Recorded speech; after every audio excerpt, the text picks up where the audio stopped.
Ghanaians' lives matters is seen all over Ghana, yesterday being the 26th of July 2025, as Ghanaian youth stormed the streets over Nigerian bad behaviors, screaming, "Ashawo must go" and "Nigerian lives matters."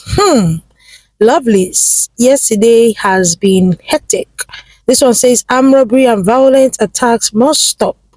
Ghanaians are speaking with one voice, calling the government for help, saying that their country has become inhabitable because of the bad behavior of some Nigerians. Let's listen to them and then we come back. And this gathering is very simple. We are Ghanaians, and at the moment, I think every Ghanaian, there's a trend going on out there that Ghana is not safe. There's a lot of kidnappings going on. As you can look behind me, just in the space of 2 weeks, we've lost about 8 of our Ghanaian brothers and sisters through kidnapping and then, circumstances which is very strange to understand. And at this point, we decided to come out to speak to our leaders that the kidnapping cases that is going on in Ghana is too much. We don't feel safe in our own country anymore. And as youth of this country, we've been able to assess the situation, and we've realized that there are so many immigrants that are coming into Ghana without any proper checks. They get to our borders, they just enter Ghana, they commit crimes, and sometimes getting them is very difficult. So today we are gathered here to create an awareness, which is one, to let Ghanaians know that we are not safe anymore. Everyone should be careful wherever you are. Make sure if you are moving around in the night, you have safety measures in place. You have your, something to defend yourself. What are the safety measures? And are they, guarded by law? The safety measures, you have to make sure you have the ones that are guarded by law. There are safety measures which is guarded by law. If you don't know how to get this kind of safety measures, we entreat you to go to any nearest police station, go and ask them that I need something to protect myself due to the current happenings in Ghana. And secondly, as Ghanaians, we heard there is a man from Nigeria claiming to be, according to the Ghana Traditional Council, he is claiming to be a king, and he was termed as the self-acclaimed igboking. We as Ghanaians are very, very not happy with the way our politicians are quiet on this issue. The media is quiet on this issue. Our mainstream musicians, everybody is quiet, and we as citizens on this country, looking at the atrocities some of our neighboring countries are committing in Ghana, we cannot sit down and allow them have a king as well in Ghana. So before you go there, so who do you blame for the lives that we've lost here? Who are the cause, or who do you blame for that? So we blame our authorities, we blame the Ghana Immigration Service, we blame the Ghana Police Service, because they see these things happening in Ghana and they overlook it. And at this point, we are putting all the blames on them, and we are telling them straightforward that they should sit up and then do the needful, because the citizens of this country who voted for them and then give them the mandate to be the police, to be the immigration, we are not safe in the country anymore. And these are the evidences of life. So why is the focus on the Nigerians?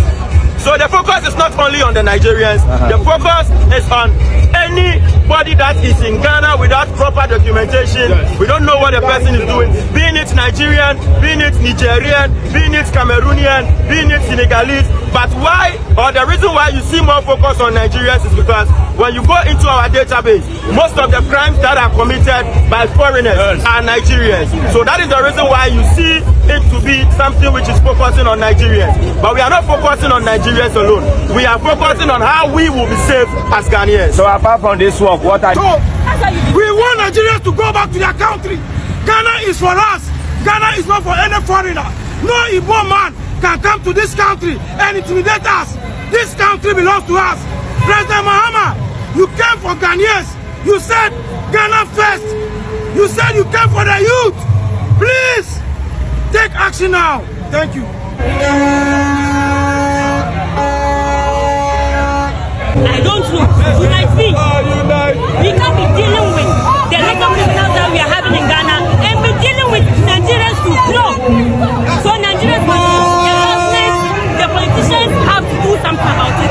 If they know that they have taken money from Nigerians, they better return it and do something about it. And the immigrations, they should stop giving Nigerians Ghana passports.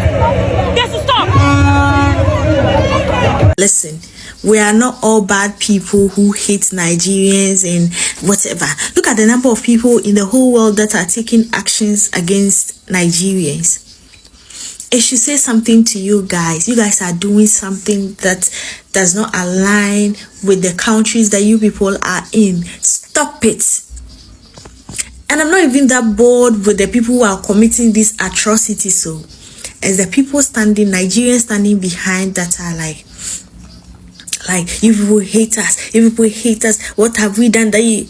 Meanwhile, they know you yourself, your countries are not safe. What you are doing in your country is not safe, but you are doing it in our country, and you want people to leave you guys to do it. You don't want people to talk about you people that you are doing bad things.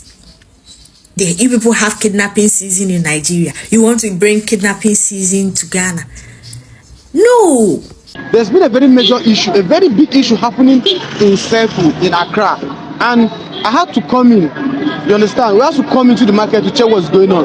They are complaining that the prices of things, that especially that foreigners, Nigerians to be precise, are selling things cheaper than the Ghanaian people in the market, and so therefore they are collecting most of their customers and most of the clients. So we came into the market to do a survey and to check why and what is going on. For instance, I bought this in a foreigner's shop, like a Nigerian shop, and I bought it for 38 Ghana cedis, which I was even like, 38 cedis is plenty to buy this. Then I went ahead and said, okay, let me go and buy the same thing, this particular one, let me go and buy it in a Ghanaian person shop. And behold, the first place I went to, the person told me 90 cedis, give or take, last price. I said, okay, I'm coming, let me check, and that maybe there is a mistake somewhere. I went to another person's shop, and finally I bought it for 50 Ghana cedis. That was the last price. And all these people are retailers, you understand? They are all retailers, so their prices are supposed to be the same. The question is that, why are their prices not the same? Aside from that, I decided to go to a Lebanese person's shop because there are a lot of Lebanese people here in Circle. I went there also to price this particular thing, and their own is around 35 to 30, I think 37 cities there, but yes. So you see that the Nigerian person and the Lebanese person is tallying, but the Ghanaian person's own is very, very high, making it difficult for people to buy from them. The question is why. I feel like the most positive alternative is for them to have a price union whereby they will have a total control of the price. Everybody have to sell at that particular price so that there will not be conflicts of interest of any kind in the market. Or what do you guys think? Suggest something, because I think this thing is getting out of hand. Last time they locked Nigerian bookshop and most of the foreigner stores in Circle. So we are hoping that this shouldn't happen again. Please, what do you think is the cause of all these things?